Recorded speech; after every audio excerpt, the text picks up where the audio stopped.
Back sun-kissed. A sun-kissed Gibby. And He is. some Stewart Sink. He doesn't know what's going on. To He's his just looking at right. a board. He has He no just had both hands up. idea what's going on. Am I on the air? Can you hear me? Yes. I can hear we you. can Well, hear you in I our can ear. hear I you. cannot hear anything radio-wise or you guys coming through the board. See, I knew it. Awesome. Who did him in? Baco! Where was he? Where was Baco to blame? Was Baco to blame for that? Potentially. It's in play. Can you hear me? I can hear you. You sound great. Yeah. Dulcet. Can you hear me? Gibby can't. No. I hear you. Well, I just found You out guys that are over the air? Gibby's Good. over the air too? Nick? Gibby was over the air, yes. Yeah. All right. So you're on the Wonderful. air, Gibby. Watch what you say. Don't get fired. So, by the way, I don't understand why this garbage weather has to come through on Fridays. Last Friday, I'm trying to go down to Charleston, barely make it out. Tomorrow, we've got a wedding that we've got to go to down in Tampa. The people who we were sharing a room with, as I was telling you before, their flights out of Boston already canceled. I just got a thing, is that they just canceled our room.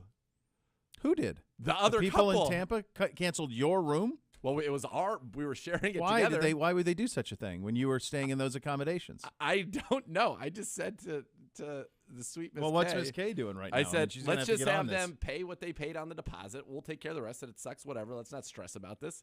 And then she just writes back, they just canceled the room. So where? Hey, now I can hear you. There you go, Gibby. There's Where a- are you on going you. to stay? I don't know. I'm getting live updates right now. I think we can find you a room in the greater Tampa area pretty easily. I'm not worried about it. Oh. Apparently, there are not rooms. There are. Come on. There's always room. There's difference from staying at a place that was on the beach and then finding like Oh yeah. I mean, you're not going to find that. but motel. I can set you up at a motor inn right now. What do you Great. want? I don't even have a motor to go to the inn. You know, you need a little motel. I can set you up there in a second, pal. You want to do beach accommodations? Well, that's a little more complicated. Well, we had them as of an hour, 5 Well, minutes ago. all you have today. to do to solve this is you just call the place and say, "Hey, we were in on this accommodation. We would just like those accommodations that were just canceled. Those will now be ours." The And problem solved. But And- the question is, and do we- they get charged what two couples would have been charged? Yeah, of course. That's the deal. It sucks, but that's the deal. And they're going to charge you the want full the freight. beach. Yeah, that's it. There's plenty of good public beaches there if you want to go drive to the beach, but I think you want to get up and walk on it, and for that there will be a price. Pay a premium, coach. That's where you're at. There is no love lost. I mean, it's unprecedented behavior on the other couple's part to do that without mean, first wouldn't you be saying, "Hey, trying would to you get out like us tonight?" to? Would you like us to cancel these? We can. It's under our name. We'd be happy to cancel them." Unprecedented to do it without first running it by you, I would say. I'm furious. Not pleased. I'm not pleased. I gave And you a solution. That's your solution. And I said Tell I- Miss K we're starting a radio show. I went with She's that going to have to solution. solve it. She's got to solve She's some on it. problems here. Miss K, Miss hey. K's on it. Is she over there? Yeah, she's right through there. Right through the, Right through there. Yeah, just Miss solve K's it. got to solve some I got problems. my dad sending me absurd Yeah. texts as well. The world we is continue to do the show at the 1 world is o'clock. I going mean, we have to completely have out of- people out of got to it. have some focus here on everything. The return of Gibby. Yeah, the world is, man. That sucked. I mean, I don't want to start with a downer, but like it's hard to get. I can't shake it. There was no sports last night to speak of that I had an interest in. I watched a little bit of college basketball. I was bouncing around a little bit, and I was having a nice night. Watched the Spider-Man with the kids, one of the Spider-Man movies with the kids because we watched Which one? The one with Andrew Garfield. So we went to the one in the theater over the weekend, the new one. And we've seen all the Holland ones. We've seen all the Tobey Maguire ones, but the Garfield ones with a hole in the resume. It's a bit of a downer, but I thought it was still pretty good. He was a pretty good little Spider-Man. He did fine. I think by and large, Spider-Man's a pretty easy thing to do. It's interesting they rebooted it just 10 years. Like it was an origin story, just like the Maguire one, like 10 years after the Maguire one, which I think was odd. I enjoyed Garfield more than I enjoyed Maguire significantly. Yeah, I think most the- people would say The agree Maguire with you on that. movies might have been better. Yeah. I'm talking about specifically the kid. As the Spider-Man? Yeah. he was a much better, much more and then likable Spider-Man. Holland is It's elite. another level. I He's mean, it's- elite. Yeah, He's it's taking it to new They also heights. didn't have to.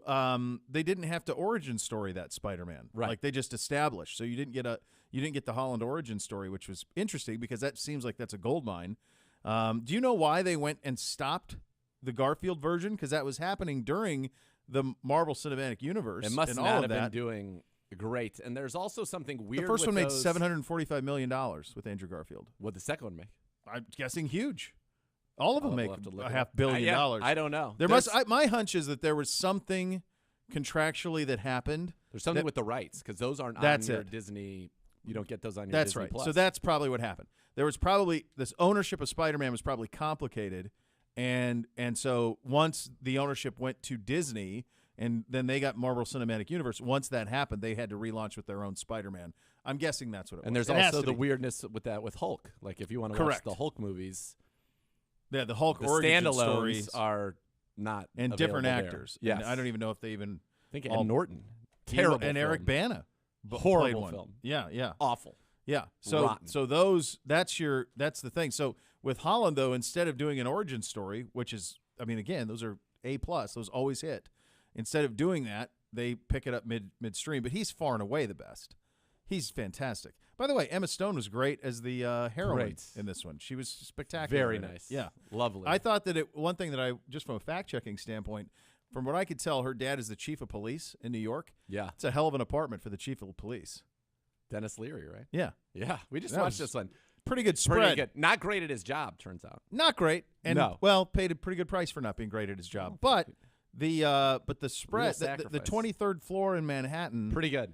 Pretty good. pretty view. good for chief of police. I don't know Yeah. that that's going to get you into that. What did you think of the scene where Garfield's practicing what it would be like to be Spider-Man, swinging on like steel cables Yeah, all throughout a warehouse? It was pretty wild. I love that scene. Yeah, it was pretty great. I like it. I think anytime in any of those movies when you get a now I have powers, this is how great it can be. Like that happened in Batman Begins, Tony Stark and Iron Man. All of a sudden it's like, oh wow, look what I'm capable of. Yeah. Those are the great scenes. Yeah. So you're with me though. Holland, Garfield, Maguire. Holland, Way Garfield. second, might as well be eighth. Maguire. He's. He's just not so likable. Bad. Ugh. He's just not likable. I think it was rotten. He was just a major movie star at that time, though. Like he was I want to say he may have been up for an Academy Award for a movie with Charlize Theron called Cider House Rules, Ugh. and then he was in, which is a hell of a downer. Then he was in Seabiscuit. Like I think he was just a big time. I think he was like All an right. A-list movie star at that All right, time. All right. That's what I think. I The think that's what they did. scene, and I don't know if it's in the first. I think it's in the one that's got the doctor who has the arms that come out of his back or whatever. Doc Octopus. Doc Ock. Yes, that movie when he stops the train and is going like, Yep. and making the most absurd faces Sure. I've ever seen in my entire life is one of the worst scenes in the history of movies. I have no problem with that statement. Like Yeah, it's bad. so laughably Yeah, bad it is. Yeah. that it ruins everything that came before it I don't have a problem with that. in that film. I don't have a problem with that. I also think like pretty smart of them when they got a hold of Holland, who has all the things that you want as an actor and as all of it. He's perfect. But also that they said, hey, maybe we upgrade this suit a little bit Yeah. so that we can withstand a little bit more as Yeah. opposed to just Lycra. Well, You and know. also I mean Iron Man played a role in that. Well, that's what I'm saying. Yeah. Like let's put him with Stark and let's Yeah. let's see if Little we can protege. Yeah. upgrade this suit a little bit, and now all of a sudden now we're talking. Now we can withstand some things because in the other ones it's like okay, the spider strength and spidey sense and the web shooters and all that, but like bullets, it's Lycra. Lycra, not gonna so stop that him. helps. That Not helped gonna on that stop front. him. So we were watching all of that, That's fantastic. and that was fun for us. So I jumped on Twitter at like 10:30 and all the Russia-Ukraine stuff, man. And I was like, oh God, are we really doing this? Like it's been a long time. You got to go back. I was thinking, is it Yugoslavia in our lifetime the last time that we had war in Europe? Right? That's probably right. In yeah. my head, it is. I couldn't think of anything. I mean, That, we're like, so goes way back. That's way back. I mean, we were accustomed to. I mean, you and I were men. We're 40, so we have You're talking 30 years ago, right? That's right. Yeah, we remember that. But in terms of, we are accustomed to war in the Middle East. We've been living with it for 30 years. But war in Europe was a tough watch. I suppose it all is, but we just don't have any precedent for invasion of Europe in you recent do. lifetime. You In our do. lifetime. Not in ours, certainly. but you- And you have to go all the way back to to our grandparents, which yeah. is and it was pretty bad. It was Certainly, a significant yeah, one. State school history minor, but I do remember that. Yeah, it was very tough to watch, and it's a whole new era as we talk about all the time, even relating to athletes and social media and their ability to get their thoughts out directly to people. You've got now people on cell phones documenting like airstrikes on their houses. Yeah. Which is insane to watch in real life. And you feel for those people, and somewhat you feel for they're doing it, so you can't feel that bad. But like the pilot who's been given the order to do that, like that's got to be a pretty crazy thing, or maybe it's not for them. I don't know. And we've just seen a lot of very tough, very difficult, and sad, and hopefully there's a swift resolution to this. But it doesn't feel like it though. No, it feels like we're buckling in for a long haul, and obviously, we'll feel the effects of it here in a big way economically, but just from a big picture standpoint. And it's somehow this is polarizing as well in our country, which is that was always strange. That tells you where you are. Well, it's a tough place. Yeah, tough it times. is. It is. It was tough to watch, and still is. It's still going on today. Yeah. It's going to be going on for a long, long time over there. So I'm with you. Hopefully something swift, but it feels like it's a buckle-in situation for us. It's a mailbag Thursday edition of the program. Get your questions in now. Tweet them to @Browns_daily. Use the hashtag AskCBD. We'll go around the league.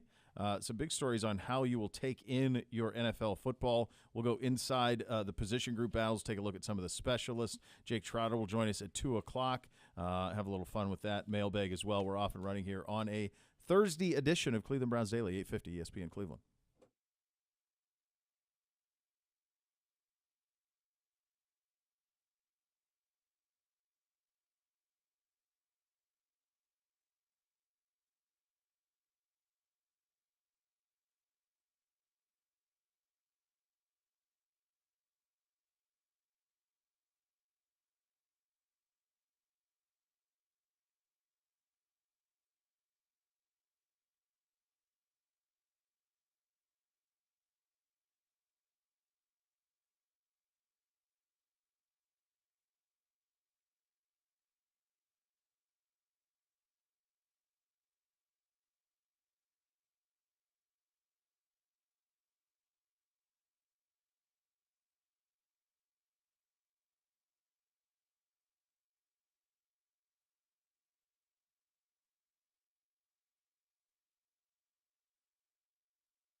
Beau here for my friends at EOX Vantage. EOX Vantage connects core systems that don't talk, from reporting and analytics to insight and decision-making. Gain a more complete real-time picture of your business. Eliminate Excel nightmares for business processes.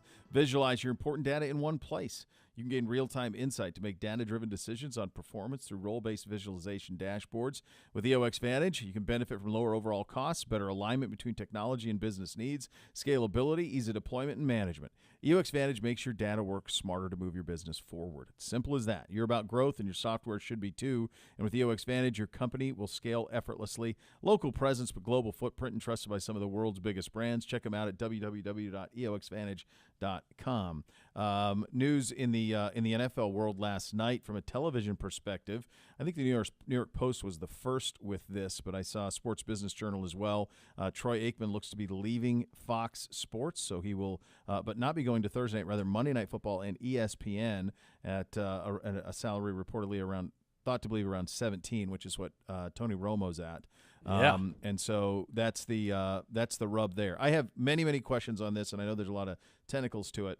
But what I would say, Gibby goes, what happens to Louis Riddick? He goes back to doing studio shows. Yep. That's what happens to him. He's done. He's gone. Him and Brian Gracie are gone. Levy's gone. Levy. They're all gone.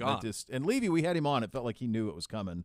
Because remember we had him on? Were you with me that day, or was that just me solo? You were here? I was here. Yeah, and he said, I remember him saying, this has just been a dream for as long as I get to do it. Like it was clear that the writing was on the wall. Right now, they still need him.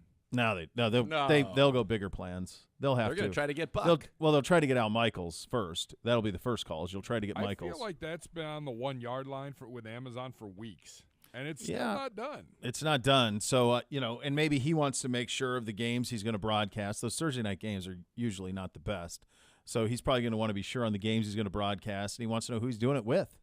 You don't sign up to do it with just anybody. Like, you want to make sure it's somebody that you like spending time with. It's 3.5 hours. But beyond that, it's 2 days a week of your life for a football season, at least. So you want to make sure you're with people you enjoy. With Buck having a year left, could ESPN buy him out? I don't think that there is a number that would make that happen. For Fox. I don't know. Yeah. You have to remember that for the majority of our lives, the faces of networks were the network news guys. Yep. Rather, Jennings, Brokaw, they were the faces of networks. And then the secondary faces of networks were Ted Danson, Jerry Seinfeld, Bill Cosby. Yep. Like, those were the people, the cast of Dallas. Right, exactly. Those people were the faces of networks. Bart Simpson. For that. Yeah, Bart Simpson at Fox, the Melrose Place, 90210, those people. Like, those were the faces of the networks. The faces of a network now are the guys who call the sporting events. That's as simple as that. The face of Fox, is Joe Buck. That's right. He is the face, not just Fox Sports.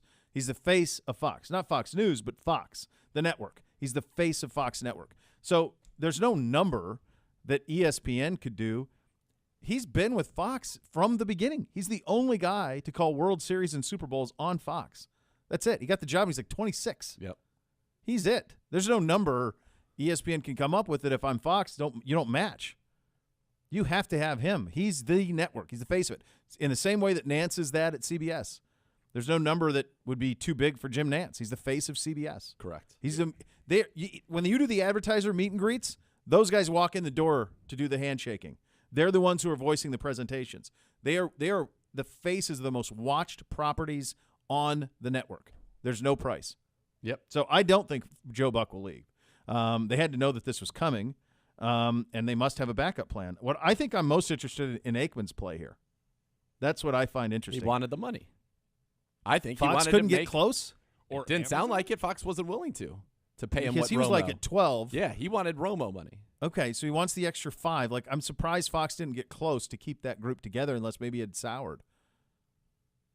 Because he was better this year than he's ever been. I contest. Yes. I thought this was the best he's ever been, was this year. He was really unfettered. Yeah. And great. I think he was better than Romo this year, quite frankly. 100%. Yeah. So, which would have seemed very difficult to imagine 2 years ago. So it's not only that he wants the money, but now think about this. This is the other part that I find weird about this. Let's remember that the most promoted thing that's on that network on Monday nights is the Manning Cast. Correct. So now he's competing in his own, like, he's not even the most coveted quarterback at the network for commentary. See, what I don't understand is why ESPN don't understand would want to pay that much. I think they would have been fine having their normal broadcast be whatever. Yeah. Because it's Monday Night Football. People are going to watch it. Right. But people are still watching ESPN whether they watch that broadcast or they watch the Manning cast. Yeah. And I would think that you're probably paying the Mannings quite a bit, if I recall seeing the number. I would think so. It was huge. Yeah. So you'd almost want your regular broadcast to be fine. You want to be good. Yeah. But you don't need Aikman. No. It is very puzzling. Unless ESPN, and we know this about NFL owners, which is why they fight still so hard to keep games on network. If ESPN thinks that by adding Aikman, they will be able to open the door to getting a Super Bowl. And their game under this new media deal, the number of games they're getting a year is set to increase as well. Yeah, it's by like 7, isn't it, from like 18 to 25. So they will need 2 NFL teams. Yeah. But you could cobble that together. They did it with Fowler and Herb Street, called games, and they had Boomer and those, so they've done that before. They could cobble together a team to call a second game. All right, so a lot of people thought for a while, though, right, that it was going to be Michaels and Aikman at Amazon. Mm-hmm. So that apparently is not in the cards. Now, it also didn't say, let's remember this, it did not say that he had signed with ESPN, so that he was near signing with ESPN. Sure. So could this be, let's get that out there, so that now Fox can come back to me or Amazon can come to me and say, no. Yeah. We'd actually rather have you. It's a good point out of you, because when this first broke, there was the original reporting, I want to say, from Andrew Marchand of the Post was saying that it was a deal for, but not a significant increase in salary. And then this morning the number got out that the offer was. So that, to your point, that may buoy your point a little bit from the standpoint of now, they're really paying him that much. We can either match this or lose him, or if you're Amazon, by the way, if you really want him, You can get him. Bezos has that. So let's just cushions of a couch. Let's go under the supposition right now that Aikman is going to ESPN to do Monday Night Football. Okay, huge question mark. Who does the play-by-play with him? So I think the only person in house that could do it, and I could see them having an interest in it because of who he would be doing it with, is Fowler. Now I don't love Fowler on play-by-play, but he's their best in-house guy to do it. So to me, he would have cachet because he's been the front of college football for 25 years. Yeah. But most game day, national championship games, all of that stuff, most people, he's pretty universally respected and liked, I think. Yeah. So I don't know that he's great at this, but I think that he's the only guy to me at the network that they could say. Do you think they could go, we got Fowler and Aikman? You'd be like, that's okay. That's do you exciting. Think the failure of Tessitore coming from college to ESPN would make them? No, because Fowler, what made Tessitore great in college is his emotion calling games. Fowler plays it pretty flat. Yeah. In play-by-play. He doesn't ride the wave. Tessitore rides the wave. Like, they could do that pretty easily. They could easily put Fowler on Monday Night Football and take Tessitore and put him back on the number 1 college team with Herb Street, and everybody would lift. I mean, that would be a win for everybody. I just wonder if they would think, though, if you're signing Aikman, if Fowler is a big enough. He is. Do you think, Gibby, Fowler's a big enough name to do play-by-play with Aikman? I mean, again, in the NFL world, is the color commentator a more valuable piece? Yes. Yeah, for sure. The play-by-play guy is the face of the franchise, but you're tuning in for the analysis. All right. I think Fowler's fine. I'm not a big Chris Fowler. I'm not either, but Yeah. I think he's their best. There's no question in terms of in-house. Yeah. He's their most cachet-filled option. All right, so by far. It's either Fowler in-house or you go out of house, and maybe they go after Al Michaels. Well, that's the first thing I think they have to do, don't you? All right, so, and then you go back to Amazon now. Amazon's also going to be after Al Michaels, but who becomes the guy at Amazon? The color guy that they would be going after. So the two Payton's off names the you hear market. is Sean Payton Okay. and Sean McVay. Those are the two names that you hear that maybe you could try to lure him. And Michaels is tight with McVay. McVay said he's coming back. True, but Of course, it all could Everybody's change. got a number. yeah. All right. And then now we get to the other part of it that becomes interesting. Who then becomes the number one analyst at Fox. Right now, their number 2 guy on the B team is Greg Olson. That's literally all they have. I mean, He's Charles good. Davis is left. Aikman's been plucked. Brady Quinn's doing college. Yeah, there's nobody. No, Drew Brees is not the answer. I saw for that any name of thrown these. around this morning, Breeze, and I said, boy, I guess you didn't listen Nobody's to him watched do it. the game he's done. Yeah, because that's not there. That's not there. Tom Brady's out there. Okay, hold on. If you want to do something like that. Wait a second. Are we sure this isn't parody? This isn't like a joke? Which part? The movie? I have no. Oh yeah, with him and like Lily Tomlin and these humans. And Sally Field. It's him. It's a story about him and then 4 80-year-old women who are going on a cross-country road trip, Patriots fans, to go to the Super Bowl, which was the 28-3 Super Bowl where they came back and won. In what world? Who's signed up for that? Sign me up for that. Let's watch that thing. I don't know. I have no idea. I saw that and I thought that was a joke, and then people were like, "Oh, well, this means he's definitely not coming back." It doesn't mean anything. Doesn't mean anything. And this again feels like something that was written by The Onion. Like it did not. When I read it, I'm like, "There's no way that this is real." And it was. I was like, "Hollywood Reporter, this is real. Yeah. How is this a real?" The first time Tom Brady's going to go to the silver screen, it's going to be a movie about 4 80-year-old ladies on a road trip to watch him play football, and he's in it. But like, I would imagine, just thinking out loud here, maybe I'm wrong. The demographic to see Tom Brady's foray into acting is us. You would think if there is a demographic that wants that it would be us. Yeah, that ain't for me. And Jane Fonda and Lily Tomlin, Sally Fields. There's one more wonderful. Yeah, iconic. They're not getting me to go to the movie theater. No, they're not. No. Yeah, I don't know. But that's what's out there. Is those names to pair with Michaels, and then there's a pretty big gap here. There's a gap of people. You could do outside the box, and maybe somebody goes after McAfee. He was great on College Game Day. He's great on that stuff. Maybe Amazon goes a different way and goes McAfee and somebody like that, and they go young and they go. Well, they're already having Marshawn Lynch on there. Right. There's nothing that says it has to be presented a certain way. They can break any rules they want. People like Aqib Talib as well. Yeah, he and Gus Johnson do a good job together. Yeah, I think the biggest thing, you got 3 spots open, though, if this happens. You got who's standing next to Buck, who's doing play-by-play with Aikman, and who's doing play-by-play with Michaels. Michaels goes to ESPN, which is where he was for the majority of his career, ABC. If that happens, then Thursday Night Football's got a lot that needs to get sorted out. And not only that, it just seems, why in the world would you go 2 A-plus broadcasts at the same time? Like Michaels and Aikman will make Monday night feel like a Super Bowl or like Sunday night.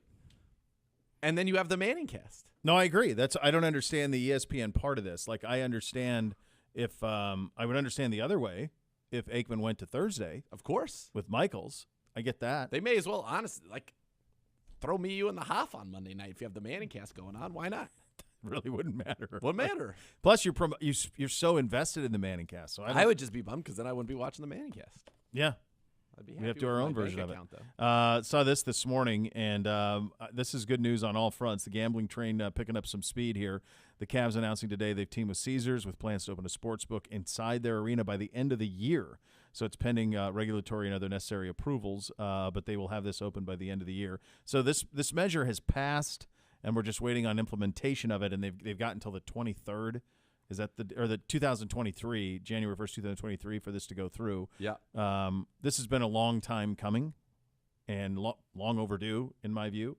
And I think that this was the last thing pro sports could do to continue to get people to the venue when the product isn't great.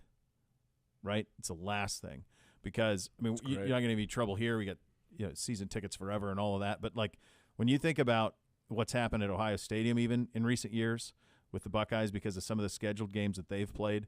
You think about how easy it is to get a ticket at Progressive. You think about how easy it's been up until now to get a ticket for the Cavs at a really discounted rate.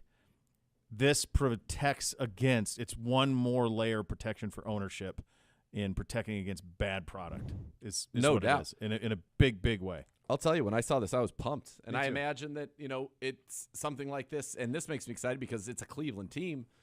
We all know there's going to be a massive deal done with this organization. Yeah. And so what that looks like and now this kind of a precedent, like this has me pretty excited. I still think, and I talk about it all the time whenever I can, the wave of the future, you and I have talked, you've said the same thing. So we, Yeah. thanks, man. Thanks, Goose.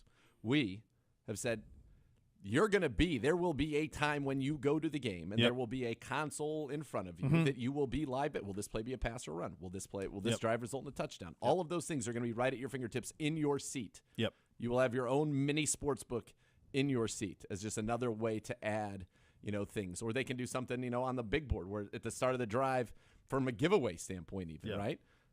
Will the Browns score points on this drive? Yes or no? Put your answer. If you end up getting it right, you get free curly fries somewhere. So, there's going to be all kinds of stuff that is going to be able to come out of this going forward. But when I saw this, I was pretty pumped about it, to be honest. I thought it was it's an awesome thing for the Cavs. And I just think it means that more is coming certainly to this area. And obviously, I know that the NFL is, because that's where the most dollars are bet Yep. is on football. There will be something cool, I would imagine, happening with our organization as well. Yeah. The last month, the state of Pennsylvania. What's your guess, Gibby? Let's play guess the stats. Ooh, yeah. What's your guess on the amount of money that was wagered in the state of So- Pennsylvania legally last month? Including the Super Bowl? January, including the Super Bowl. So obviously it'd be big because you have the Super Bowl. In the state of Pennsylvania. State of Pennsylvania, where it's legal last month. I'm going to go. It's hard because there's no real context. I have for it. no It's not context something or you've frame ever reference thought how of. big it would be. Right. I'm going to say $250 million, What do you got, Gibby? which feels like a lot. Yeah. I'm going to say $400 million. $750. Where's all this money? State- Who has this money? Give us $750 in Pennsylvania. State of the state was over $50 million. The state pocketed it just off of it in a month.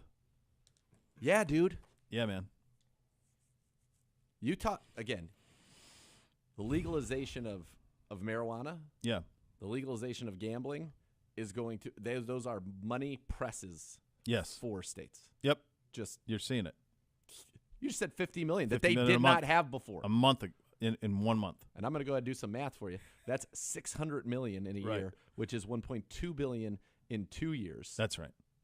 That they didn't have before. Did not have. That they New can money, now use free money. to hopefully Infrastructure, infrastructure, schools. Let's go. Get it done. Health, Yep. wealth, welfare, all of it. Yep.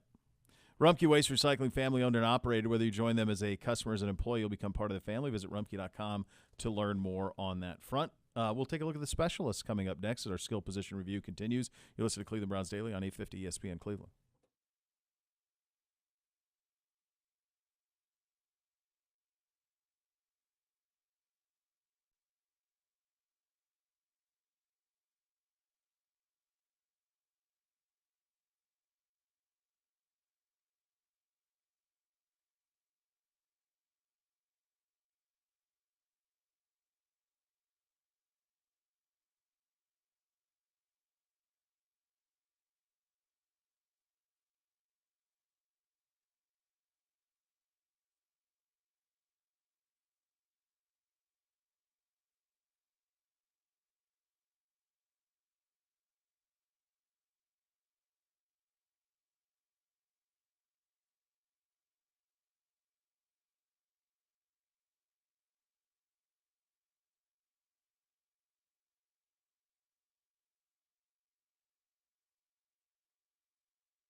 Well, the weather about to get really cold outside, more snow on the way. A nice hot bath or shower would feel amazing, wouldn't it? Why not transform your bathroom into a custom bath? It'll feel like a spa. Let the Bath Authority make it a reality for you at a fraction of the cost of the competitors. The Bath Authority is Cleveland's premier bath and shower remodeler with expert factory-trained installers. Call now for $500 off your next custom bath or shower remodel. Call 216-220-8399 or go to thebathauthority.com. It's where affordability meets quality. The largest selection of bath projects. They're all made in the United States. Change your bathroom from outdated to outstanding. Acrylic tubs that insulate, keep the heat in, tub-to-shower conversions. Superior products, expert installers with the Bath Authority at 216-220-8399. $500 off your next remodel. Tell them Beau sent you. They will take care of you. Time for our position review to continue. We're on the specialists, my man. You look at who's here. You're talking about Chase McLaughlin, 15 to 21 on the season, 36 of 37 on extra points. Started great, a little bit of a lull for Chase as the season went along. Dustin Colquitt came in, replacing the Scottish Hammer. 25 punts on the year, 41.5 yards per punt for the older Cole. From a return standpoint, you had Anthony Schwartz, Demetric Felton, Dearness Johnson, JoJo Natson. This is, quite frankly, I mean, this is something that's so back burner, but this is something that is completely could be turned over, and you have no idea what this could look like a year from now.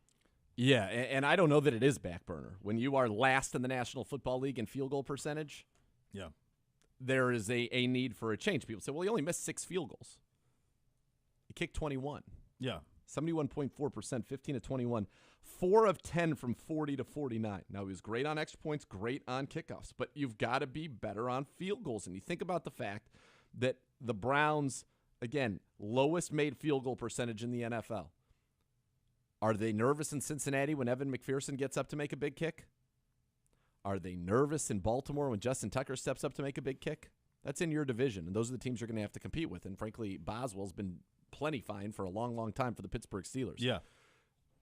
You've got to have a good kicker that can help you. Carlson, the kicker of the Raiders, is the reason that the Raiders were in the playoffs and not in the playoffs. Yeah. Simply put. Straightforward. So that is, I think, something major that needs to be addressed. And I know there's some kickers in this draft that potentially could be interesting to the Browns. But right now you've got Chase, then you've got Chris Blewett, who appeared in 2 games with the Washington football team as a rookie in 2021. Remember, would have gotten a chance in Green Bay, but missed it due to COVID. But this is a guy who was 2 for 5 on field goal attempts in his career. He was cut by the Washington football team. Punters, you got Colquitt. Now, you mentioned Colquitt, 41.5 punt. His net was 36.1, which not great. Yeah. 8 inside the 20, that is good. He's a veteran, been in the league since 2005, 2-time Pro Bowler. They also have Josh Charlton, who was brought into the mix as well, who's on a reserve futures deal. Who's a big guy with a big leg. There are some punters, obviously, as well in this draft. The punt god out of San Diego State we've talked about. But I don't think you have anything close to being set at punter or kicker right now. Nothing. It is hard to I felt like so much time and effort was put into Jamie Gillen, and for that to end the way that it did was, I don't know, unfulfilling. It just felt like, there was such greatness with him early, and him and Preef working together and the things that they were able to do early, but then, the inconsistency was there. I think he was one of those things where he was kind of undone by what happened in Kansas City in the opener. I don't think there's any doubt about it. That I think it got in his head. Impacted him significantly, and he was, from that point forward, incredibly inconsistent. I said Josh Charlton. I apologize. Joseph Charlton, who was with the Panthers, undrafted free agent 2020. He's been in 21 games in his NFL career with the Panthers, one with Jacksonville. He's averaged 44.3 yards per punt in his career. Big guy, 6'5". So he's somebody that they'll look at, I'm sure. But, yeah, I think you go back to Scottish Hammer, and that was somebody that you thought had a chance to be your punter here for a decade plus, right? Young, talented, raw, would only get better with more seasoning, can absolutely boom the ball, great athlete from his rugby days. But I think what happened in Cincinnati, you're right, got into his head a little bit. And we love Jamie. I mean, you hate to see it. Now he's, I think, with the Giants now. He was with the Bills for a little bit. I think he signed a reserve futures deal with the Giants. So still in the league, and certainly wish him well. And you never say never, right? But, yeah, our kicking game's got to be better. Our coverage teams are elite. And now, as we go through some of the positions there, your core special teams guys like Sione Takitaki last year of his rookie deal, Mac Wilson entering last year of his rookie deal, Elijah Lee's an unrestricted free agent. You've got all the safeties that participate on those special teams. You've got to keep that core together because you were excellent in those coverage units, but we've got to be more reliable when it comes to putting the football through the uprights, as we see the luminaries in the house today. Very good, yeah. So that's I think that's really important this offseason. If you want to be a team of consequence in the NFL, you cannot be worried about whether or not your kicker is going to make a kick. No, you can't be. And it's been something we've been trying to sort out for a long time. Since Phil Dawson. Since Phil. Yes. So we've been trying to sort it out for a long time. And from a return game perspective, too, there were some flashes, but nothing scary, nothing that made you scared or gave you pause. Very solid, but just nothing spectacular across the board. Punter, kicker, returners, nothing that jumps out and you go, wow, that's a game record there. No. Just not there. It needs to be better at kicker. Your returns, we mentioned, Schwartz, 21.5, had a long return of the year, which was 35 yards. Felton, 19-1. Dearness, 23-2. JoJo, 21-4. Where we were great is coverage, and you want to maintain that. I think that's important. We had we led the NFL in kickoff coverage with an average drive start of the 23.2, 14 tackles inside the 20. So we were great there. But, right, you have nobody in the return game that scares anybody. And look, that's kind of part of that's been legislated by the league and the way that returns are handled now. Yeah.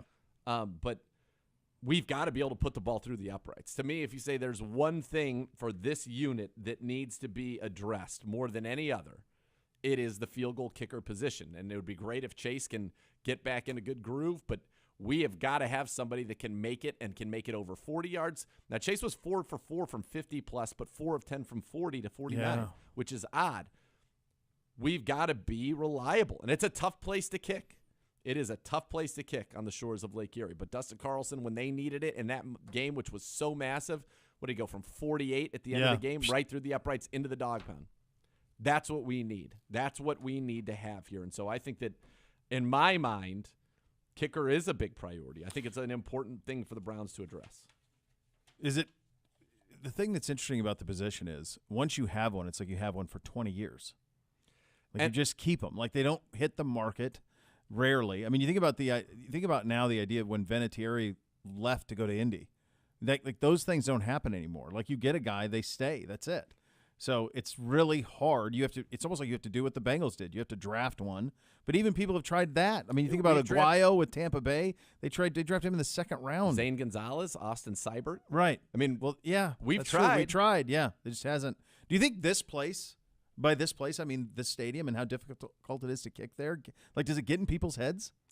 I don't know. I've seen our guys miss a lot of kicks not in our stadium. No, but I mean, I wonder if it makes you question your ability doing it at the stadium with the wind and the swirling and all of that. I remember Phil, the one time he was in here with us, and he talked about, do the opposite of these flags, and you're looking at this. Like, does it become too mental for these guys? Perhaps, but, I mean, you and I know, and certainly have had a few more of the training camps than you have, but you've been out there. There's been a training camp where it's the guys out there, and it's just like, boom, boom. No. Right down the middle. And there's nothing difficult about kicking in Berea as far as I can Not tell. in August, no. So we just haven't had that guy. Yeah. And look, sometimes for these kickers, it takes a stop or two.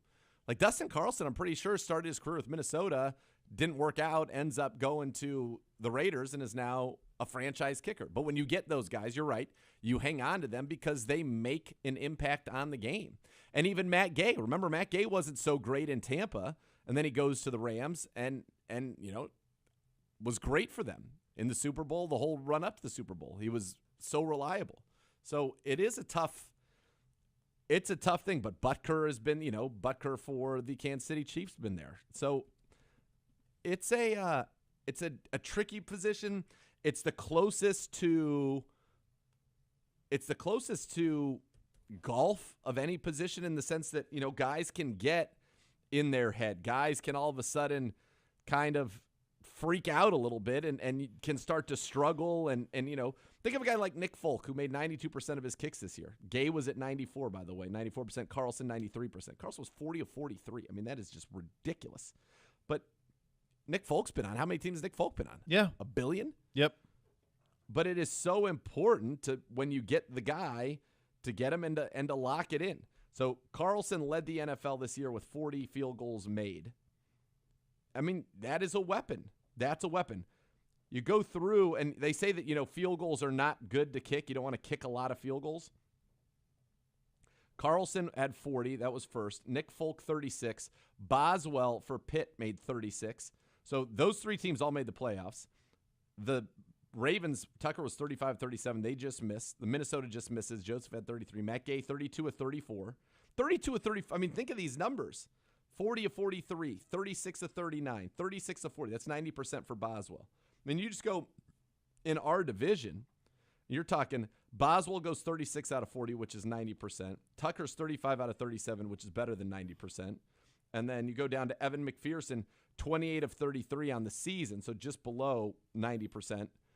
But as the playoffs went on, the guy became nails. Goes 9 of 11 on the year from 50 plus. 9 of 11. That's great. And then you have us at 16 to 21. I mean, 15 to 21, I'm sorry. There's a difference there. And it's a difference that we need to make up. The kid out of Atlanta is somebody that I think is interesting. Young-Ho Koo, who I believe is going to be a free agent.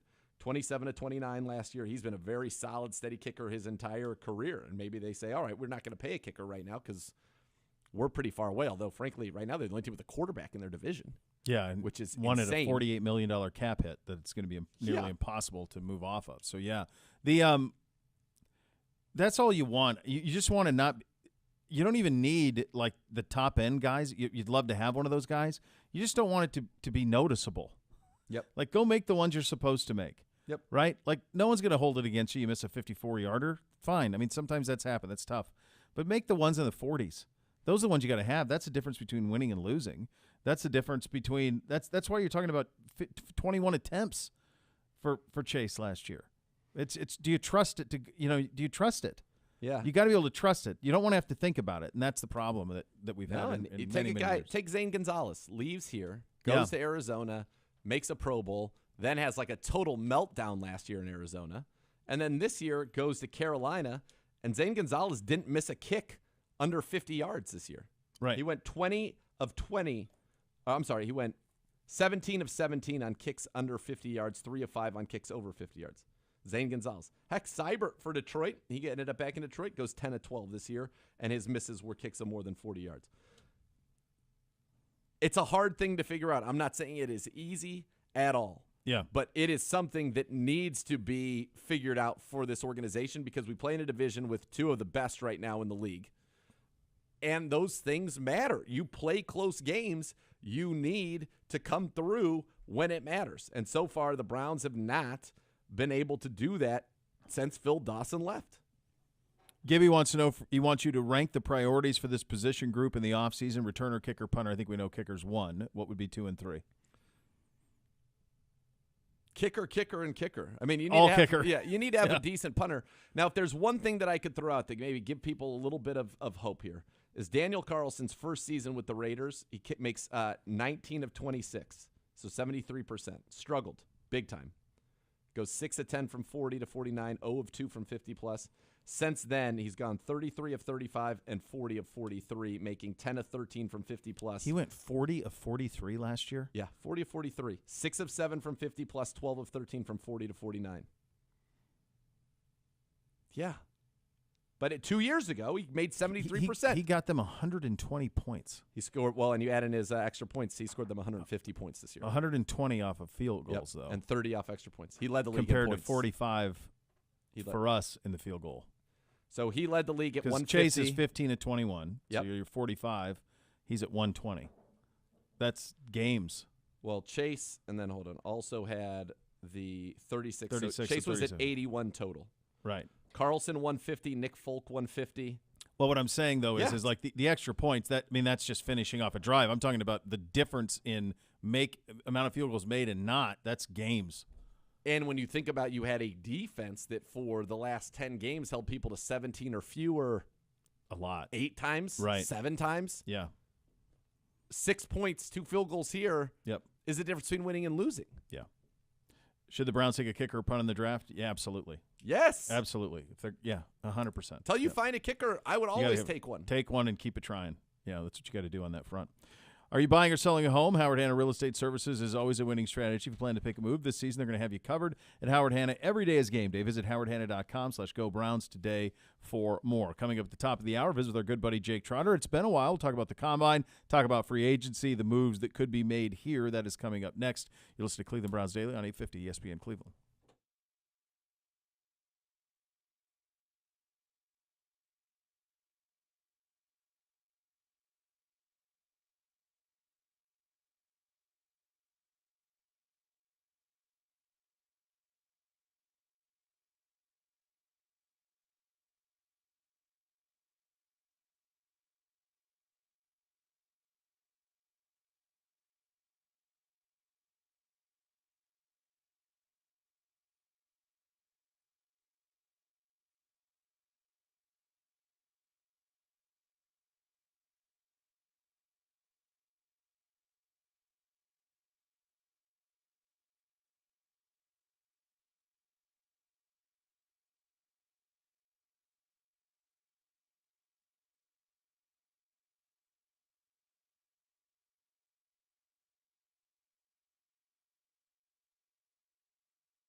Setting limits on how much you're going to wager or how long you'll play is like a football team going into a game without a game plan. It's probably going to end up in a loss, so always set limits before you bet. Get more tips like this at keepitfunohio.com for some expert analysis on our fine football team. We are head on the hotline for a visit with our good buddy Jake Trotter. Of course, covers your Cleveland Browns for ESPN's NFL Nation. Hey, pal, this is Andrew Berry, two off seasons, crushed them both. But this one is a little tougher needle to thread when you think about what has to be done and what needs to be done in terms of fixing the passing game, pass rush on the front side of the defensive line as well, two things that a lot of teams need and a lot of teams want to get better at. When you think of the job ahead for Andrew Berry, what comes to mind? Yeah, well, I think the passing game is front and center, the objective this offseason. The Browns are not going to take a step forward unless they are much more effective passing the ball than they were last season, and that's not just one position, that's not just one player. It's going to take a multifaceted effort, free agency, trades, and the draft as well. And I think next week is going to be a big week for the Browns in terms of signaling which direction they're going to go. They got a lot of meetings already scheduled, with players and agents, and I think we'll have a better feel for, what they're thinking heading into the heart of the offseason in free agency. But, yeah, I mean, there's so much to like about the roster right now, but until they can effectively throw the ball a lot better than they did last season, this team is going to come up short. Yeah, and look, a lot of that, obviously, in the passing game starts with the quarterback, and Baker Mayfield was injured for the majority of last season. Clearly, his play suffered as a result. We know he's had surgery. Do you have any updates on how Baker is doing, and just kind of, where are you at with the Browns in terms of that position, which ties into, as you said, the greatest challenge, right, to be able to throw the football at a level that you need to win in the National Football League in the year 2022? Yeah, I mean, I don't think anything is a lock right now, but my best guess is that the plan right now, just like Andrew Berry and Kevin Stefanski said after the season, is to roll it back with Baker next year, hope that it helps Baker can handle his late 2020 form, which, people have forgotten. He was one of the 10 best quarterbacks statistically in the NFL. Second half of the season, one of the 5 best quarterbacks in the NFL, and won a playoff game, which, no quarterback in Cleveland had done in a very long time. So I think that is the plan, but you got to keep your radar open, your antennas, open to any possibility that might come up. And I think next week, they might have an opportunity to investigate. Are there quarterbacks available that we didn't think were going to be? Could something happen on the trade market that could create an opportunity and that would change their plans? I think that this front office is going to be flexible and keep its mind open about what they can do to improve this football team. But right now, I think the plan is to hope that, Baker, is more like his 2020 self with a healthy shoulder. And you saw pictures of him in Miami this week at a football camp. He, is out of the sling already. And again, the hope is that he's going to be able to throw, by the time we get to OTAs and maybe be, cleared to do more of that, to do more in minicamp.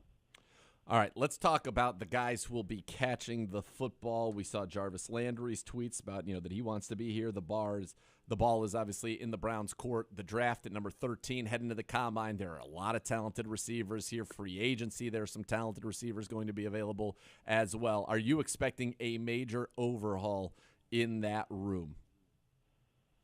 Yeah, I think so. I mean, and I don't think they can just draft a receiver at 13 and just think that everything is solved at that position, particularly if they move on from Jarvis Landry. And I don't think, I don't think it's a done deal that he is necessarily gone. But I do think that for the Browns to make it work, they would probably have to, come to an agreement on a restructure on Landry's contract, which, sometimes you can get those done. The Browns have gotten those done in the past with certain players that wanted to remain in Cleveland, but I don't think his number right now, what is it, 15, 16 million in that range, just given the cap ramifications that they're going to bring him back, especially at his age and the production we saw last year and, the injuries that he dealt with. So, if you move on from Jarvis Landry, all of a sudden, you've got Anthony Schwartz, you've got Donovan Peoples-Jones.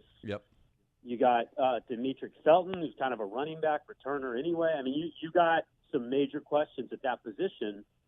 So, yeah, you're going to have to be aggressive in the draft. You're going to have to be aggressive in free agency or via trade to upgrade that position because, again, a lot of attention is on Baker Mayfield and the way that he played down the stretch of last season, rightfully so. He did not play well, but, the receiving core did not help him a lot in certain situations as well. So, they did not perform up to the capability we all thought they would this season. So, yeah, that again, it's not just about the quarterback. They have got to upgrade the wide receiver position, and I think that is the number one position to watch going into the offseason.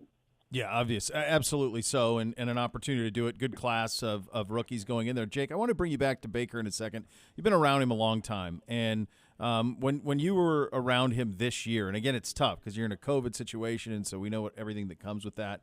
But obviously everything that happened at midseason with Odell and just the way that it all finished here, and then we haven't really heard from him. We saw the Instagram stuff, and he was down at the camp as you mentioned. Just observing him this year. What did you come away with in terms of maybe how difficult this was for him to deal with all of this? Is it fair to say from your vantage point? I want to put words in your mouth, but I guess how difficult did it appear from your vantage point on him this year? Yeah, I think it was a very frustrating season. People forget about this, but the way he looked in Kansas City in Week 1, that looked like the Baker that finished the 2020 season, right? We all agree with that. Yep. They didn't win the game. He didn't have the fourth quarter drive there, got tripped up and intercepted. But I think on the whole, you had to be excited as a Browns fan watching Baker in that game. And then Week 2, I think he completed what was it, guys? His first 12 10, or 12, 12 right? passes. Yeah. And then gets, the interception and then the injury, and he was never the same after that. He had moments, but just was never the same. And I think particularly after the re-aggravation in the Arizona game, I think that was really tough.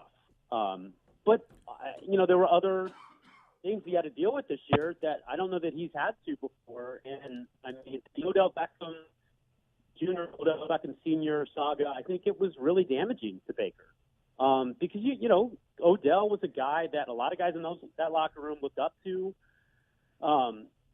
Contrary to I think the narrative out there, Odell was a really good teammate to a lot of guys in that locker room. And when he was just up and gone, I think a lot of people were left wondering, what happened? Why does Odell have to leave?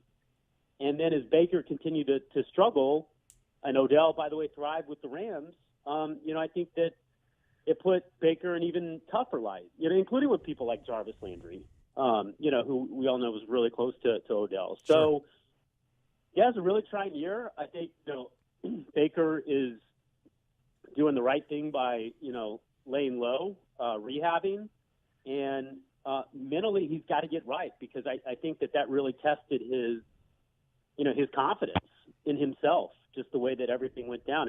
It's hard when, the other star player on a team, basically says indirectly that you're not any good.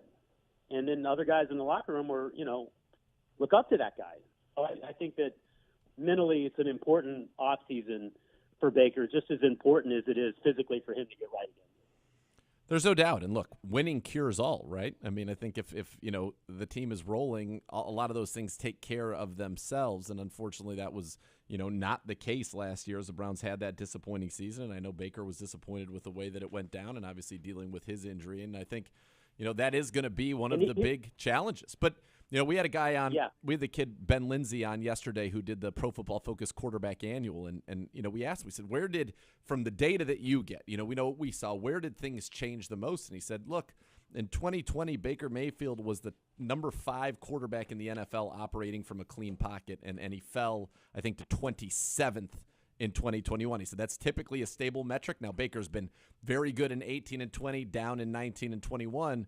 But, he said you get back to that. If you're in the top 10 out of a clean pocket, you're going to be very successful. And so there is precedent, as you said, for him to be a very good quarterback. Can't throw 20 touchdowns with 2 interceptions in the National Football League over a period of time without being able to play the game. And so I think you're right, getting back to that and then getting the supporting cast around, that can help it, even though scheme-wise, I still think the scheme was tremendous last year. And I think, the percentage of open receivers proved that. But being able to execute on that by being healthy and being, comfortable, that could go a long way to getting this back. And I think once you win, Jake, don't you? I think that all takes care of itself. Well, we always talk about, Nathan, about like you want to get off to a good start, right? You want to, Yep. You want to start out 2-0. I think it's paramount for the Browns to get off to a good start, for Baker to get off to a good start, because if they, we'll see what the schedule ends up being. And by the way, it's a little tougher than we thought it was going to be, just given their standing in the division. I mean, there's some tough games on there. If you start out 1-3. And Baker has twice as many picks as he does touchdowns or whatever. Like, I think that is going to be tough from a chemistry standpoint, from a Baker confidence standpoint to come back from. I mean, it's just going to be a really difficult situation, I think, given the trajectory, the way that this past season ended. But you can flip the narrative pretty quickly if you start winning some games and you get back to playing the way that you're capable of as a quarterback. So, conversely, if the Browns start out 3-0 and Baker plays like he did down the stretch of the 2020 season, we're not talking about Odell. We're not talking about, Baker's struggles anymore. We're going to be talking about different things. And so, I mean, I think the first month of next season is just critical for not only the 2022 season for the Browns, but really the medium-term trajectory of what they're going to be able to do, and then, what they're going to have to do at quarterback. I mean, it's really – might be the most important stretch of Baker's entire playing career, those first Absolutely. 3 or 4 games, because he's got a chance to reset the narrative, or it's going to continue to pile on him.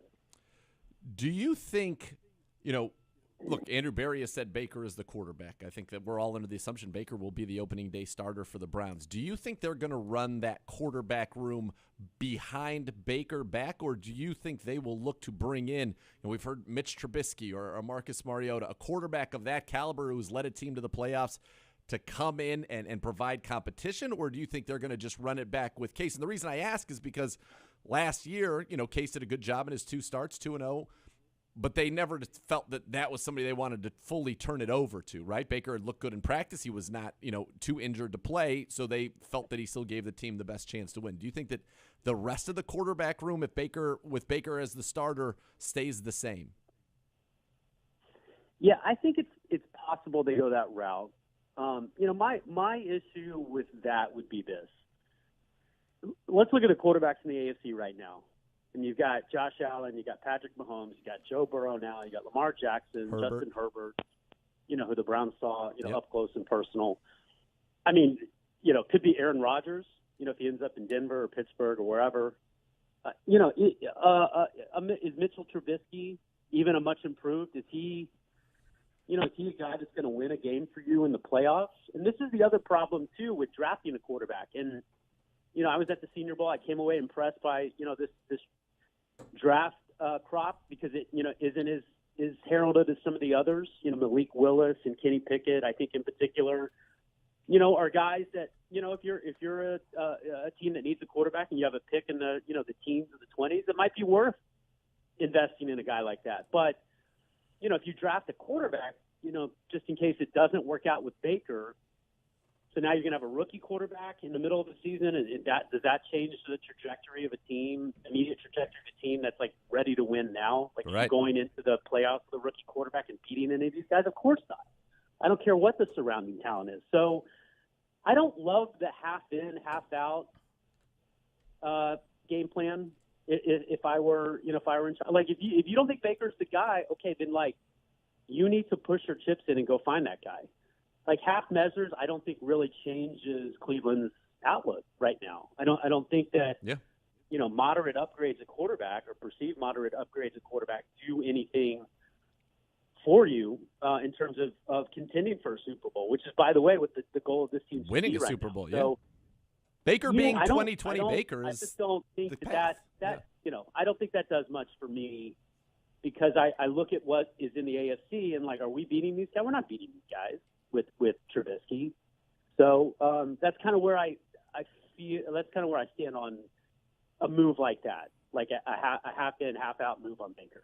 Yeah, I think that's exactly right because his ceiling is significantly higher than the people that that are being bandied about, and many of the people, other than at the very top level of the guys that could be available, and all of those guys have no trades and so forth and so on. We've been over it 1,000 times. In terms of the rest of this roster, we spent a lot of time on the passing game and the receivers. Obviously, something that I don't know any of us thought we'd be as concerned about as maybe you ought to be is on the defensive line, and it is a big priority. When you think of where this team is on the defensive line and you think about what is out there in free agency, next week at the Combine, of course, in the draft, how do you think that Andrew Berry will attack that? Yeah, I mean, I think it's such a concern that, there is a scenario where they don't draft a receiver at 13, that they've got to take a defensive lineman. Because if they don't get Jadeveon Clowney back, he just gets too expensive or decides to go elsewhere. Outside of Myles Garrett, who do you feel really good about on the defensive line coming back for next season? You have one starter coming back. That's it. Myles Garrett. And I think there's some guys, young guys, that are kind of intriguing, right? But you don't have, at least in my opinion, like a no doubt that guy we can pencil that guy in to start at that position. They just don't have that guy in the roster on the defensive line. So I think defensive line is a particularly if you lose Clowney, and that's why I think signing him is so important. You lose Clowney, and all of a sudden, Myles Garrett, he's not going to have a lot of help going into the offseason. And those guys are not cheap. We saw what defensive ends went for last year. The Trey Hendricksons of the world. Bud Dupree. I mean, those guys, $15-16 million a year. It's tough. So. Yeah, I think if they re-sign Clowney and then you can make moderate investment again on the inside of the defensive line, you're in pretty decent shape. But if you lose Clowney, then all of a sudden the defensive line, outside Myles, looks like a major question mark. Yeah, and then you talk about not only Clowney, Tack gets hurt, who would have been a free agent anyway on a one-year deal, but you need two more defensive ends. It's Clowney and another one, which is why we've kind of thought all along. If it's a receiver at 13, it's probably an edge rusher in the second round. And you may even bring somebody in free agency to try to be like a Tack McKinley as well, on a one-year deal where you think that they can come in and be that third rusher and create a lot of havoc off the edge. But, yeah, that defensive line, and now with Malik McDowell's issues, Malik Jackson's a free agent, are Togiai and Elliott ready to play? I think there's a lot that needs to happen on that D-line. The good news, you're pretty good on the back end, and you're pretty good on the O-line. But that's, if you were to go the top three things, and I'm curious to get your take on it. Passing game, one, and Baker's the guy, get him back to where he was in 2020, and then find some talent around him to help accentuate that.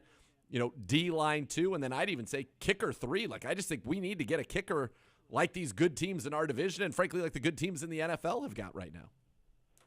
Yeah, I mean, that was the Bengals' blueprint, right? I mean, They had a quarterback that could win games late, and they had a kicker that was extremely reliable.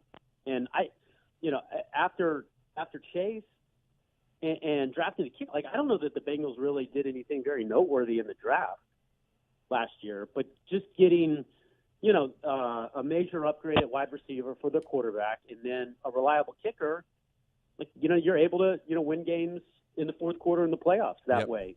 And, I mentioned the quarterbacks in the AFC. You don't want to have defensive line as a major question mark against those guys. You got to get after them. And, Myles can be able to do that on his own to some degree, but you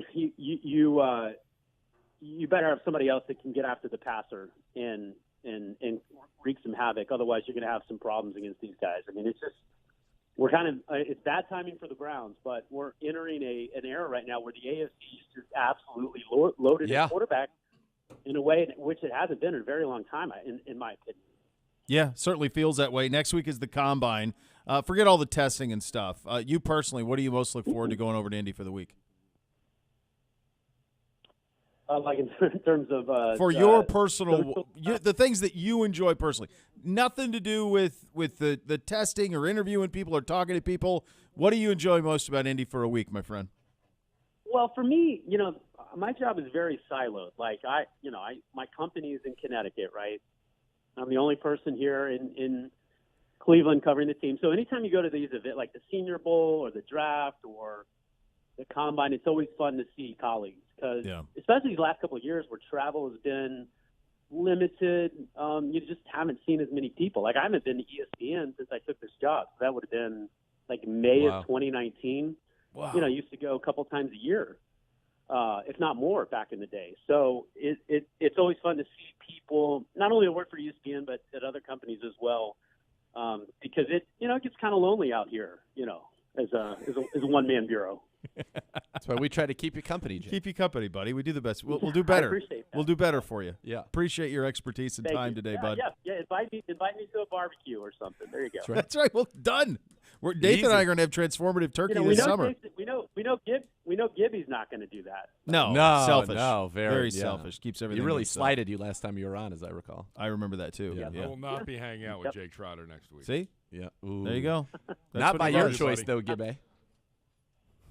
Good talking to you, Jake. Not exactly breaking news there. Right. Good stuff out of our great friend Jake Trotter of ESPN, NFL Nation on the Browns front. Daniel Jeremiah's mock draft. Get your questions into us. It is a mailbag Thursday edition of the program. You listen to Cleveland Browns Daily on 850 ESPN Cleveland.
Well, the weather outside about ready to get real cold. A nice hot bath or shower would feel very, very nice.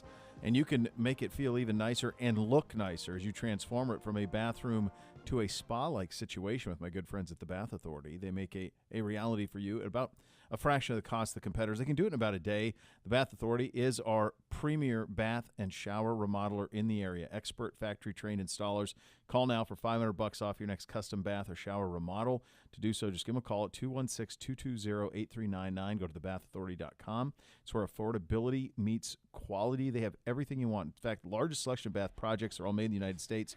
You can change your bathroom from outdated to outstanding.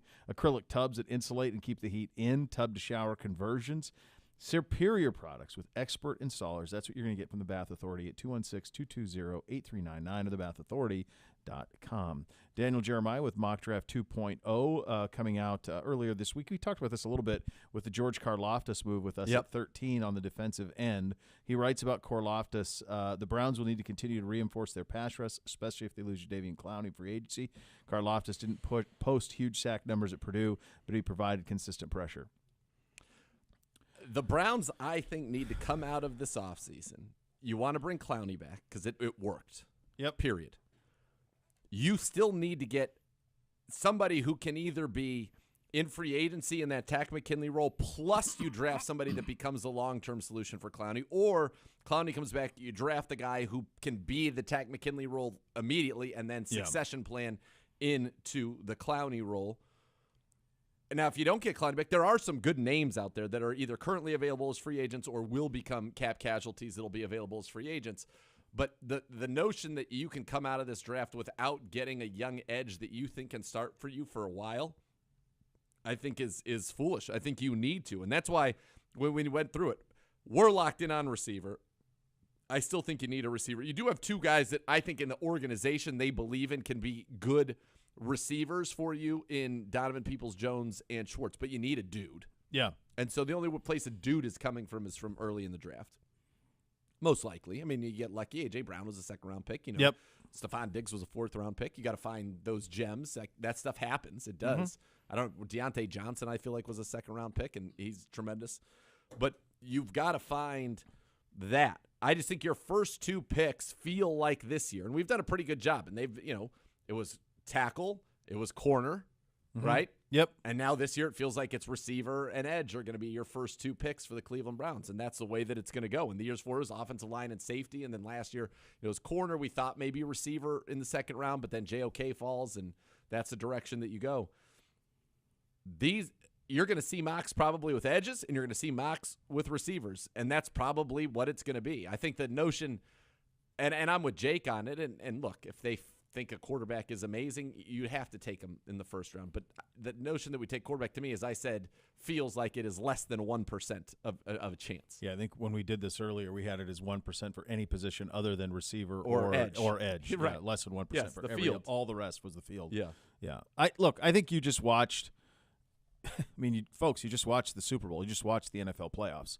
If you don't have explosive plays down the field offensively with receiver and quarterback, you don't have a damn chance. None. It's just that simple. It's more important than another defensive end opposite Miles. Yes. It's more important than any other thing on the roster. It is job one. If you can't get deep and make them defend every blade of grass, if you don't have somebody who can make you scared on the back end, you are going to struggle. Every team that was good this year, both teams that were in the Super Bowl, they had it. If you don't, you got nothing. The NFL is now about, in money situations, being able to, as you said, explosive plays, convert third downs of 7 to 10 yards, and then to stop that from happening. That is the foundation of building a roster in the National Football League now, right? How do we offensively hit big plays? How are we able to, when they know we've got to throw the football, and then defensively, how do we stop them from throwing the football? That's the NFL. That's it. Running, and we're built very well to run the football. And this system, because of its ability to run, we hit big plays in the ground game. You can be explosive on the ground, which we are, one of the most. What makes Minnesota so tough, and we went through that stretch where everybody's like, oh, Minnesota, this, that, whatever. That offense with our defense a year ago, literally taking the Minnesota Vikings offense and dropping it on, running what we run here for the most part, they scored more than 26 points in every game for like a 9-game stretch. If we had done that in the second half of the season, we win our division handily. So, but what do they have? Justin Jefferson hitting big plays. Dalvin Cook as a running back does it. We have the running side of it. We need to do it consistently in the pass game. And I think it could come from, drafting a receiver. DPJ, for his credit, averaged 17 yards a catch again last year after 20 the year before. He was our leading receiver, believe it or not. Yeah. You've got Chief. You've got some guys but who we saw when Odell left. Of course, it's not the same. Everything came up. And we couldn't beat it. You couldn't beat it. So you have to have somebody that can get deep, that can make you terrified on the back end. And you have to. When Odell went out, and we saw it for the Rams. It's not just here. Look at what the Rams. What happened to them in the Super Bowl? Got harder. But they had a superstar quarterback and a superstar receiver, and when it came time to make plays on the final drive, they could. But it got tougher when Odell went out. If Odell doesn't go out, he wins MVP of the Super Bowl. I'm sure. Most likely. I mean, I think or he's on his way. Yeah, 50-some yards in the second quarter and a touchdown, and they were sitting in that zone. Yep. And that changed the way they were defended. Yeah. But that's why that guy is very important. But at the same time, to your second part of that is your quarterback needs to execute and take advantage of the opportunities. Like you go back to our Green Bay game. The pick to DPJ deep, you have Hollywood Higgins open on the crosser. You have to execute. On the pass right before the end of the game, you had Chief open on that corner route. You've got to execute. So we still have, even without that, that's what's amazing to me about this offense. And people are questioning the scheme of this offense, which, again, boggles my mind. Last year in the second half of the season, we didn't have Odell either.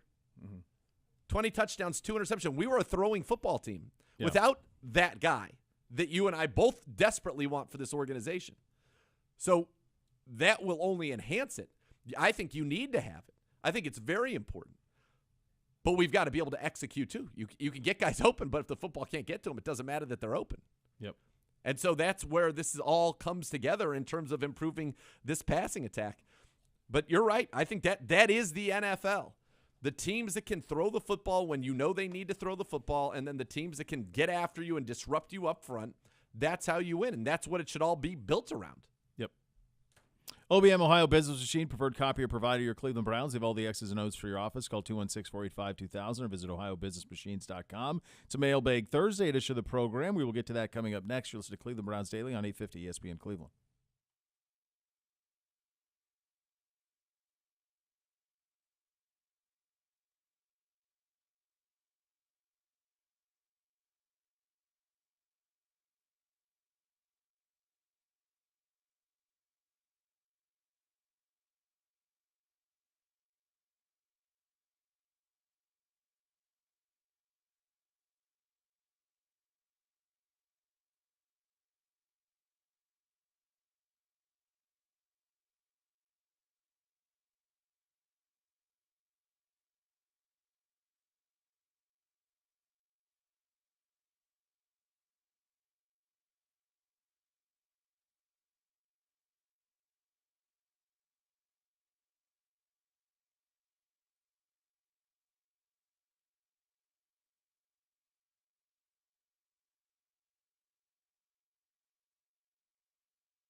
Beau here again for my friends at EOX Vantage. EOX Vantage connects core systems that don't talk. From reporting and analytics to insight and decision-making, you can gain a real picture of your business. You can eliminate the Excel nightmares that I know drive you all nuts. You can get them out of your processes. You can see your important information in one place, gain real-time insight to make data-driven decisions on performance through role-based visualization dashboards. With EOX Vantage, you can benefit from lower costs, better alignment, and specific business needs will be met. Scalability will happen. You'll get some ease of deployment and management. EOX Vantage makes your data work smarter to move your business forward. You're about growth, and your software should be too. And with EOX Vantage, it will be. Your company is going to scale effortlessly. Check them out at www.eoxvantage.com. Hello, Gibby. Hola, boys. Gibby. All right, hold on. Before we get into this mailbag, S has a challenge. This is his big challenge. He's been going. Michigan fan. He's been going. No, he was known litterer. This is his big challenge that he called me up today and throws this at me and says that I had 10 seconds to get this. Then he's saying if I think Miss K can get it, and I said of course, which he did. So, but what he wanted to do was he wanted to have Beau versus Gibby. First person to answer it correctly, obviously in this case, would win. So I'm going to throw out. It's like a little brain tease, like a little riddle. Okay. Okay. I'm definitely not getting this. Well, I reject all of these type of things. Vegas has Bishop as a favorite, but Yeah. Gibby, let's go. There's some action on you, I'm told. Okay, you ready? Here it is. Okay. My uncle's sister is not my aunt. Who is she? My uncle's I sister hate is these. not my I'm aunt. not good at these. Who is she? I feel like this was the SAT all over again. She's your mom. And there it is. Vegas. There it is. It wasn't that hard, but there it is. Yeah. And there it is. Bishop, I winner. might have sat here for another 20 minutes in Bishop, silence figuring it winner. out. Vegas, the I make favorite. no bones about those. I'm not good at Favorite those. caches. I've never been. And it's funny because you're thinking, okay, this has got to be something Well, you think it's complex. harder than it is. Right. Yeah, you think it's harder than it is. Yeah. So and You got it. Once you just say it out loud. Yeah, that's what you have to do. That's why you had to do. That's what you just have to say it yourself. And Right. Then you go, oh, Yeah, that's where it's you're my at. mom. That's mama. It's mom.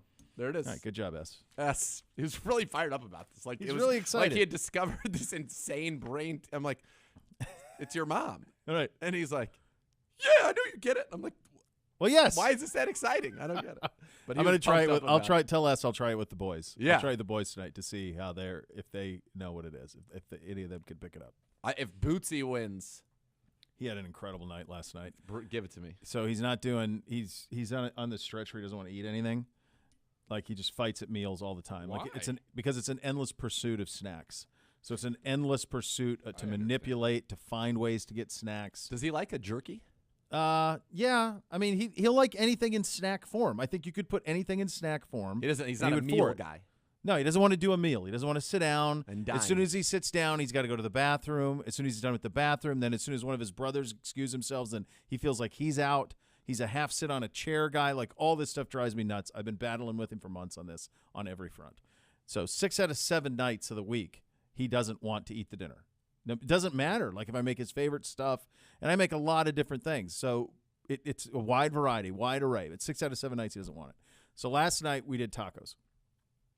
So you put the tacos together. You put it on the plate. We got some veggies for him there that he can eat on the side, and he's got some. I don't know why I'm already laughing. He's got I some already chips love and it. salsa.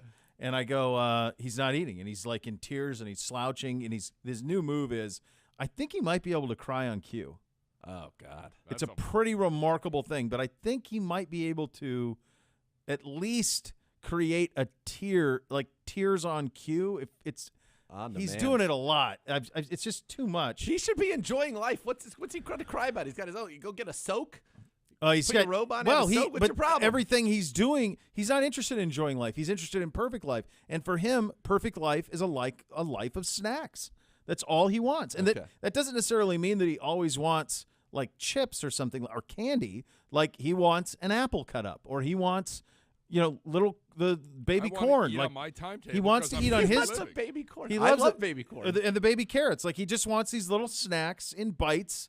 Careful, and- they didn't work for certain people. That's his whole deal. So he's sitting there, and I said, "What's your problem now, man? Like, I'm tired of this. What's the deal? Tacos make my brain hurt. Tacos make your brain hurt." So what are you talking about? Like, you're eating a chip with queso Okay, your favorite meal I make is bolognese. Yeah.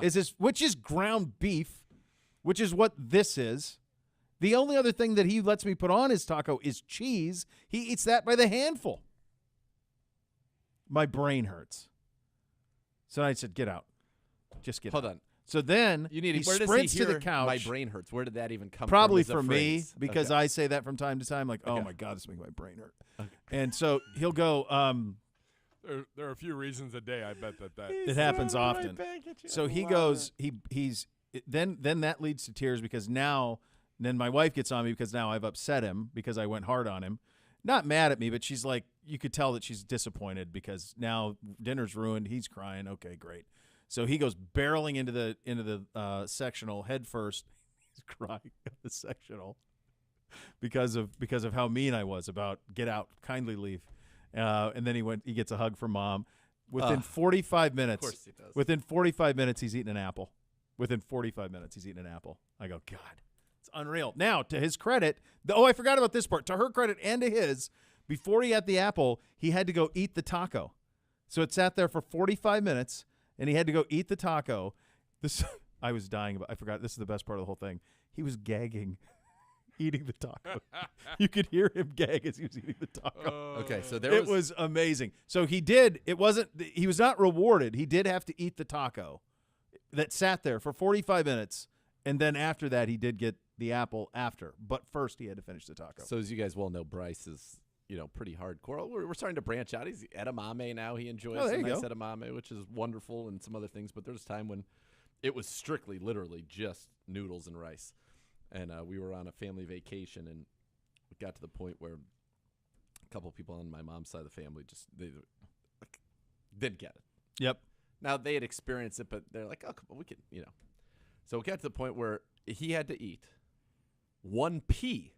A singular pea. Just one of them. Look, again, do you notice he's got what just happened there? That whole I thing? didn't see the whole move, the gyration. What did he give you? I'll tell you off air. So great. But his baby blue with the baby blue window pane on a maroon or a burgundy, what I would call it, a wine. It's too much. A Cab Sauv blazer. Anyway, so we're getting a singular pea for $20. $20. One pea. Yep. I mean, you could literally just swallow it whole. Oh yeah, with a drink of water. No problem. You could mash it between your teeth into nothing, into complete nothingness. Gagging, near-death experience. Pee out, never ate the pee. So, like, the theater and the things that they're capable of at a young age is pretty stunning. Yeah, formidable. To hear him gag over a taco, it was amazing. Great. It was so. I feel like he's gonna when I'm over for he's gonna really love me. I'm gonna support a lot of things he does, but I'm also gonna try to straighten him out. You might think that I'm mean at times, and be like, eat your taco. What's crazy is he's model citizen with everything else. And the other thing about him is he just gulps life. Like this morning when he come down for stairs, he does this every morning. I'm in the office working, and you see him sprint across the house to with the biggest smile to give you a hug every morning. Like can't wait to be engaged in that. What a guy. This is his one spot where we have to bend him into it. We're not going to have it. We're not going to have a life of snacks. Well, it's good though that your wife supported. Yes. Provided that love, because he knows that's there. I mean, I've seen it in action. Oh yeah, he knows seen him that work it. He's there, right? Yep. But that she made him eat the taco. I think that could be a big moment. That could be a turning point. That could be a turning point. Yeah, the taco. You're gonna to hear him taco gagging down was amazing. As if, and I'm sure it was so theatrical. Oh my God, yeah. And it's not like this is. I mean, it's not like I was trying to make him eat salmon or something that has a distinct taste that a lot of kids don't like. It's a taco. It's a taco. You like meat. You like chips. You like cheese. All right there. It's all there. One bite. One bite with all of it. No longer do you have to go into 3 places for meat, cheese, and chips. Yeah. It's all right. It's all right there. It's all right there for you. Yeah, that's a taco, man. Yeah, come on. That just against his principle. He's just trying to change the way he consumes food, and he just wants to eat it on his terms, in little portions, all day. All day. That's what he wants. We don't really have bad stuff in the house. Like it's all good, it's all healthy. He just wants these little portions of it. The philosophy or the thought behind it isn't exactly bad. No, it might be healthy. If you eat smaller meals and a greater number. Yep. But we live in a society, so. Well, there's dinner. It's called dinner. It's dinner time, Bob. Yeah. Let's go. That's where he's at. Mailbag Thursday. Tweet your questions at Browns_daily. Use the hashtag AskCBD. Matt in Columbus. Thoughts on the Brownies doubling down at wide receiver in the first round and in free agency, as it's a strong need? Who would you target in free agency? Wild card option, any of that from Matt in Columbus. Defensive end in free agency. I wouldn't even mind doing 2 receivers first and second round. I think you're going to double up on both positions. Yeah. I just do. There's not a ton of free agent receivers that hit. But, like, you know, Mike Williams. I'd take a shot on a DJ Chark type of a guy. I think that would be very intriguing. I think Christian Kirk gives you some juice from the inside, from the slot, and is a very good vertical receiver. So I think there are guys that you could take a look at there, but you're not going to find in free agency, you are not going to find the dude. Nope. The dude will not be available. From Dustin on Twitter in Columbus, at Dustin M. Wood.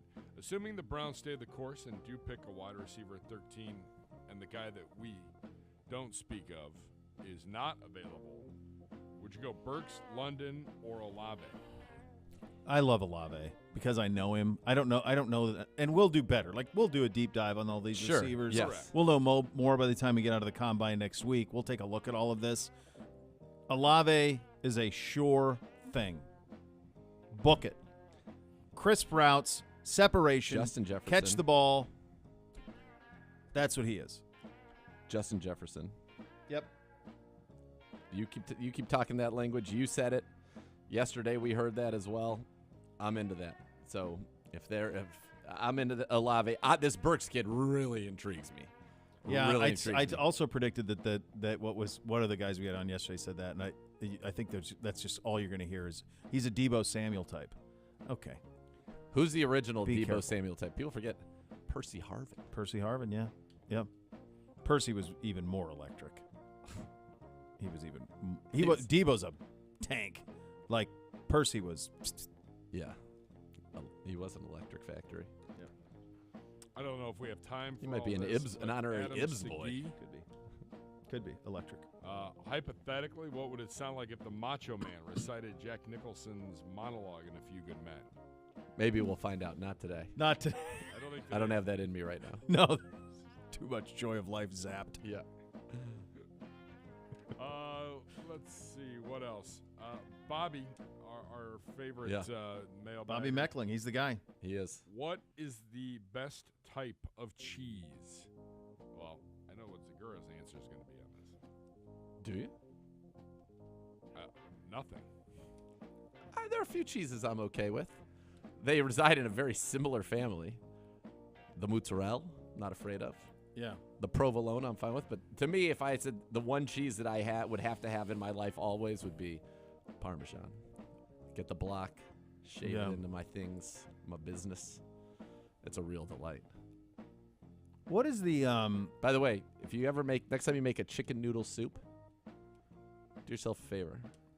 Throw a Parmesan rind in there while it's boiling. Oh, you love a rind in a lot of soups. You can throw a little rind in there and live your best life. There's no issue with any of that. It might make Bootsy's brain hurt to know that there was a rind in there, but we don't need to tell him.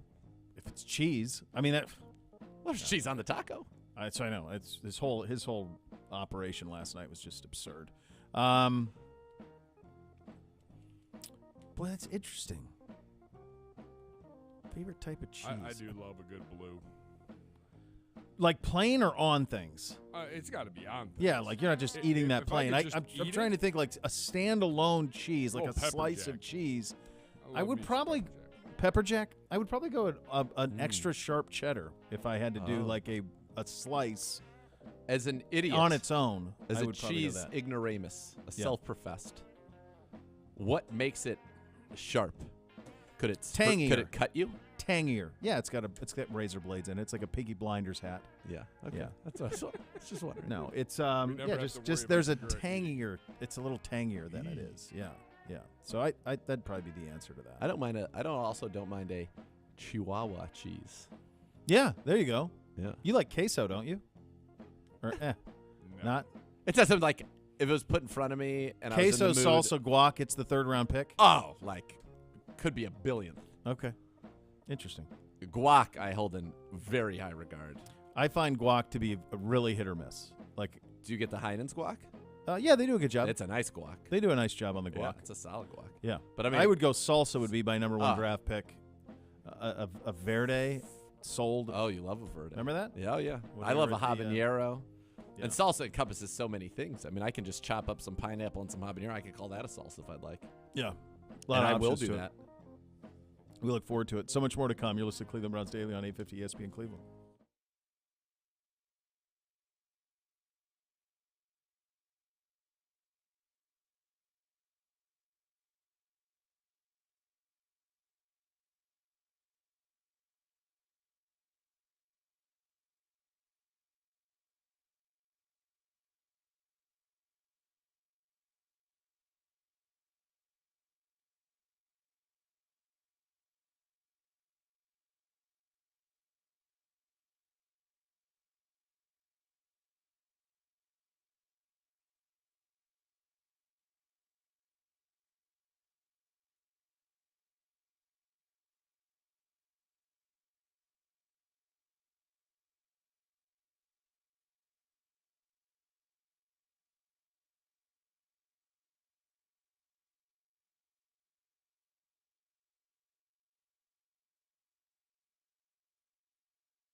When a medical mistake causes you injury, call the medical malpractice attorneys at 1-800-ELK Ohio. Elk & Elk's a proud partner of your Cleveland Browns. So you went first Friday into a Friday. Yeah, it's an elite thing that has been set up here. Good job out of you. It's good. Good job Enjoy out of you. it. So I will see Do you. you have a place to stay yet? Apparently. I knew that would all work itself Apparently. out. I don't know. The jury is out. I think you're going to be fine. So I'll see you Tuesday. That's right. In Indianapolis. Tuesday. Provided you can get there. Tuesday in Indy. Tuesday at 1 in Indy. It's going to be great. And we get in there, and while we're on the air, I think who talks first? I believe it's AB. AB, day one, boom, Like day at 2, 1 o'clock while we're or on when? the air, in the window. I think one's at 2:15 one day, and one's at 1:45 the other day, and then coach on Wednesday. There you go. Yeah, it's going to be Good an stuff. electric factory. Really is. You have that to look forward to, which is nice. The next level's up next. Cleveland Browns Daily, 850 ESPN Cleveland.